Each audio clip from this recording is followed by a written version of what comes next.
اس جملے کا کیا مطلب ہے کہ ہم نہ فارم 47 والے ہیں نہ ہم سلیکٹڈ ہیں؟ ہم وہ کہتے ہیں ہم واحد جماعت ہیں جو ہم کلیم کر سکتے ہیں. کس کی طرف اشارہ کر رہے ہیں وہ آپ کے خیال میں؟ دیکھیے اپنا ایک سیاست کے طور پہ جو بھی سیاسی لیڈرز ہوتے ہیں انہوں نے اپنے طور پہ اپنا جو ان کا آڈینس ہوتا ہے اس کے لیے کوئی نہ کوئی بات کرنی ہوتی ہے یا کوئی نہ کوئی طریقہ انہوں نے کرنا ہوتا ہے.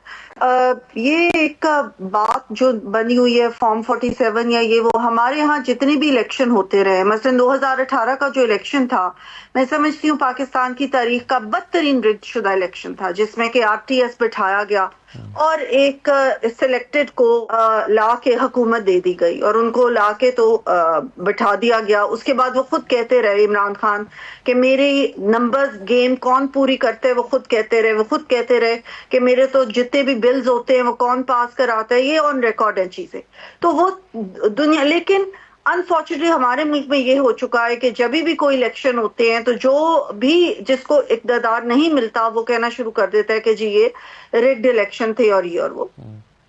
تو میرے خیال میں اپنے آڈینس کو اس وقت کرنے کے لیے بلاول بھٹو زرداری صاحب نے یہ بات کی ہے کہ جو بھی یہ فارم 47 والے یا یہ وہ میں سمجھتی ہوں کہ جو بھی الیکشن ہوتے ہیں اس میں کچھ تھوڑی بہت شاید ہوتی ہوگی گڑبڑ. لیکن آپ کی بات سے مجھے لگ رہا ہے کہ بلاول صاحب کی بات کا برا نہیں مان رہے. انہوں نے کہا کہ آپ سمجھ رہے ہیں کہ بس انہوں نے ایسے ہی بس ایک چھیڑ چھاڑ سے کی ہے یا اپنے آڈینس کو سیٹسفائی کرنے کے لیے, مگر اس جملے سے اپنی آڈینس کو بھی کیوں سیٹسفائی کرنا پڑے گا؟ انہیں کیوں کہنا پڑے گا کہ بھئی جس کے ہم اتحادی ہیں وہ تو سلیکٹڈ ہیں؟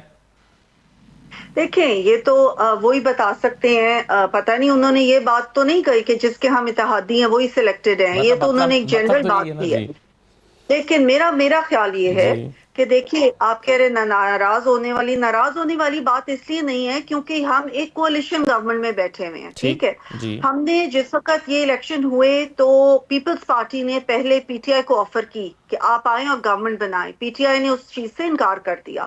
نون لیگ والوں نے ہم نے PMLN نے یہ بوجھ ایک طریقے سے کیونکہ اس وقت ملک ڈیفالٹ کے دہانے پہ تھا اور بہت سخت فیصلے کرنے پڑے, بہت مشکل فیصلے کرنے پڑے جن کی کہ ہمیں ایک سیاسی قیمت ادا کرنی پڑی. یہ لیکن ملک کی خاطر اور قوم کی خاطر عوام کی خاطر پاکستان مسلم لیگ نون نے یہ فیصلہ کیا کہ وہ یہ مشکل فیصلے ہم کریں گے کیونکہ دیکھیں سب سے پہلے پاکستان ہے, سب سے پہلے پاکستان اور ہمارا ملک ہے اور اس کے لیے ہم نے کرنا ہے جو بھی کرنا ہے. تو پیپلز پارٹی نے ہمارے ساتھ کوalition گورنمنٹ بنائی ہے. وہ ہمارے جتنے بھی فیصلے ہوتے ہیں جتنی بھی ہم چیزیں کرتے ہیں اس میں ہمارے ساتھ ہوتے ہیں اور اس میں کوئی شک نہیں کہ اگر پیپلز پارٹی پیچھے ہٹ جائے گی تو پھر یہ گورنمنٹ ہم نہیں چلا سکتے. اس میں تو کوئی دو رائے نہیں ہے. تو ان کے ساتھ ہی کوalition گورنمنٹ چل رہی ہے, ہم ان کی عزت کرتے ہیں. بالکل صحیح ہے. چلیے میں اگر ایک کامنٹ جی ٹھیک ہے. اور صاحب وہ فگرز ابھی آپ جب بات کر رہے تھے پہلے تو ڈاکٹر صاحب مسلسل موبائل سے نکال کے کچھ فگرز پیپر پہ لکھے جا رہے تھے. وہ کہتے ہیں کہ جی 2013 میں تو سب سے زیادہ الیکشن ٹرائبونلز میں اپلیکیشنز رپورٹ ہوئیں اور دھاندلی 2013 کے الیکشن تو سب سے زیادہ ریٹ تھے. آپ آج کی بات کر رہے ہیں.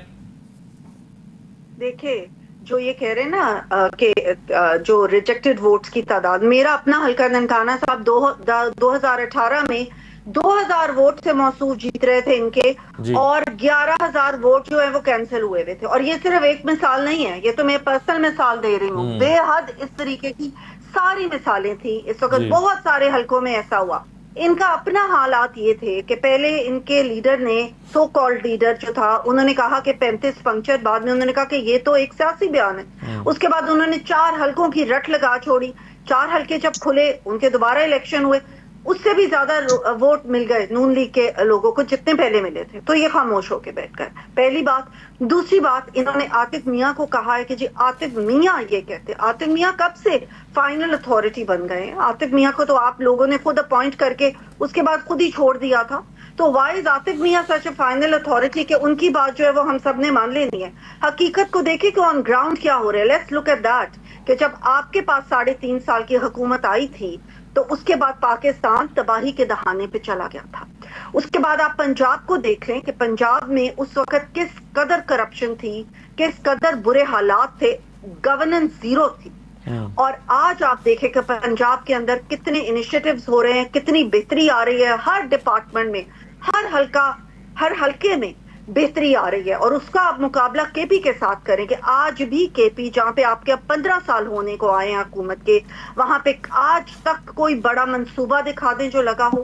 آج تک وہاں پہ گورننس دکھا دیں جو ہوئی ہو. آج کے پی میں گورننس کے کیا حالات ہیں, اور آپ کے چیف منسٹر اس کی بجائے کہ گورننس کی طرف توجہ دیں اور اپنے جو ان کی as a civil chief in that province وہ اس چیز کی طرف توجہ دیں. کیا وجہ ہے آپ کے خیال میں سر کہ حالات کو کنٹرول جی ڈاکٹر صاحبہ آپ کے خیال میں پھر کیا وجہ ہے کہ مسلسل تیسری مرتبہ پہلی دفعہ ایسا ہوا ہے کہ خیبر پختونخوا نے کبھی کوئی گورنمنٹ ریپیٹ نہیں کی, یہاں پر لوگ جو ہیں وہ پہلے سے بڑھ کر اگلی مرتبہ اور اس سے بڑھ کر اگلی مرتبہ ووٹ پی ٹی آئی کو کیوں دے رہے ہیں کے پی میں لوگ؟ اور آج اور ساتھ ہی آپ یہ بھی دیکھیں پلیز کہ ان کے اپنے جو وزراء ہیں انہوں نے استعفے دے دیے ہیں پچھلے دنوں میں.